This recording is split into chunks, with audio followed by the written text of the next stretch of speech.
Litosfer. Lapisan tanah memiliki struktur tanah yang berbeda-beda. Contohnya, tanah humus yang dapat digunakan untuk bercocok tanam. Pada bagian tengah, terdapat tanah dengan struktur yang lebih keras, dan pada lapisan selanjutnya tersusun dari bebatuan. Dengan demikian, tanah di bumi memiliki lapisan-lapisan tertentu dengan struktur tanah dan batuan yang berbeda.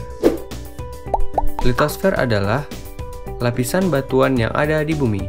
Dalam arti yang luas, litosfer juga berarti seluruh bagian padat yang ada di bumi, termasuk intinya. Struktur padat di bumi terdiri atas 3 bagian. Yang pertama, kerak bumi yang terbagi menjadi 2. Yang pertama, kerak benua, yaitu kerak bumi yang berada di daratan. Yang kedua, kerak samudra, yaitu kerak bumi yang berada di dalam laut. Struktur yang kedua yaitu mantel bumi yang terbagi menjadi 2, yaitu mantel atas dan mantel bawah.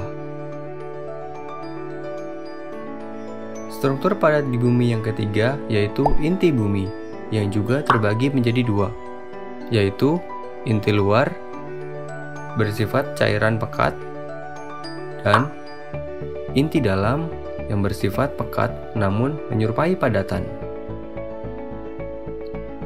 Berdasarkan struktur bumi, ada 2 teori mendasar yang perlu dipelajari. Yang pertama, teori tektonik lempeng, dan yang kedua, teori gempa bumi dan gunung berapi. Yang pertama, teori tektonik lempeng. Berdasarkan teori ini, kerak bumi dan bagian atas dari mantel bumi terbagi menjadi beberapa bagian. Bagian ini disebut lempeng. Lempeng bersifat plastis dan dapat bergerak di lapisan ini. Ketika lempeng bergerak, akan terjadi interaksi saling menjauh dan memisah. Selain itu, lempeng juga bisa saling mendekat hingga terjadi tubrukan. Apabila 2 lempeng saling menjauh, lempeng tersebut bersifat divergen. Divergen ini akan mengakibatkan peristiwa patahan atau retakan. Ketika 2 lempeng saling mendekat, maka pergerakan tersebut disebut konvergen. Pergerakan lempeng secara konvergen akan mengakibatkan tabrakan antar lempeng. Yang kedua, teori gempa bumi dan gunung berapi.